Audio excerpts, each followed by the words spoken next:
Hello, fellow philosophers in training and accidental overthinkers. Welcome back to Stoic Outlook, the channel where we learn how to adult better by stealing wisdom from people who lived thousands of years ago. Today, we're diving into the stormy, windy, and occasionally rainy world of Stoicism, because life isn't all sunshine and roses, and neither is personal growth. But don't worry, we're about to turn those life storms into your personal gym for emotional strength. Let's get into it. Picture this. There's a tree standing on a hill, and it's getting battered by wind and rain. Sounds rough, right? Well, Seneca, a Stoic big shot, would say, that tree is living its best life. Why? Because all that shaking forces the tree to dig deeper roots, grow sturdier branches, and basically become a botanical superhero. Seneca then hits us with this gem. Why do you wonder that good people are shaken in order that they may grow strong? Translation. Life's challenges aren't just random bad luck. They're your personal strength-building sessions. Stoicism teaches us that, like that tree, we've got to tighten our grip on life if we don't want to be blown over by every minor breeze. And guess what? Stoic philosophy is basically the fertilizer that helps you grow those deep roots. Let's talk about how Stoicism does this. At its core, Stoicism is all about answering the million-dollar question: how do you live a good life? Spoiler. It's not by binge-watching Netflix until 3 a.m. every night, or chasing after Instagram-worthy vacation pics. Epictetus, our favorite ancient Stoic uncle, said that living well is an art, literally, the art of living. And just like a carpenter needs wood or a sculptor needs marble, you and I have our own raw material to work with, our own lives. Every situation you face, whether it's a bad day at work or a lost Uber Eats delivery, is a blank canvas or a block of marble. Your job? Sculpt it. Train on it. Make it something worth looking back on and saying, dang, I really nailed that. Stoicism teaches you how to pick up life's chisel and mallet and actually create a good life, no matter how messy or chaotic things get. So, what makes someone good at living?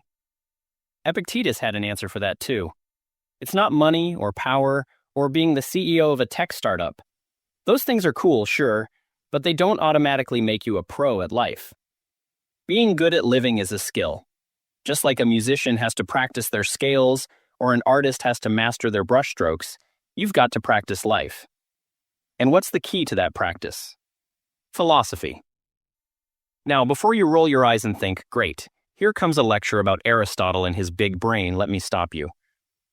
Philosophy isn't just for professors with elbow patches. The word literally means love of wisdom.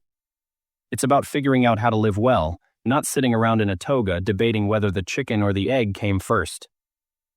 For the Stoics, philosophy wasn't something you did just to sound smart at parties. It was something you lived. They were all about applying these ideas to the real world, not just scribbling them down in scrolls. Epictetus was practically screaming at his students, if you're not going to do this stuff in real life, why are you even here? He even joked that he'd rather watch a wrestler in Rome put theory into practice than listen to someone endlessly ramble about it. Burn. And here's where Stoicism gets really cool. It's not about being perfect. It's about practicing. Life is your training ground. Every challenge, every argument, every awkward Zoom call is an opportunity to flex your Stoic muscles. The Stoics didn't want you to just know their principles. They wanted you to live them.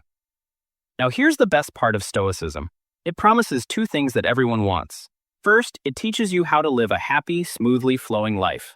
Like the kind of life where you don't lose your cool when someone cuts you off in traffic or when your coffee order gets messed up.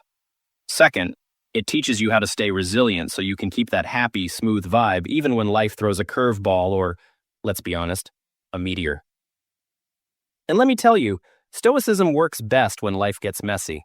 That's when you find out if you've really got what it takes to keep your cool, stay strong, and keep sculpting that masterpiece of a life. So here's the takeaway. Life is your art project. It's your tree to grow, your marble block to sculpt, your personal masterpiece to create. And Stoicism? That's your toolkit.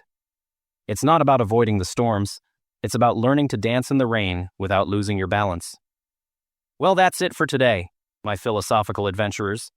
If you enjoyed this little deep dive into the art of living, don't forget to like, subscribe, and share this video with someone who could use a little Stoic wisdom in their life. Until next time, stay rooted, stay resilient, and remember, the storms may come, but you've got the tools to weather them.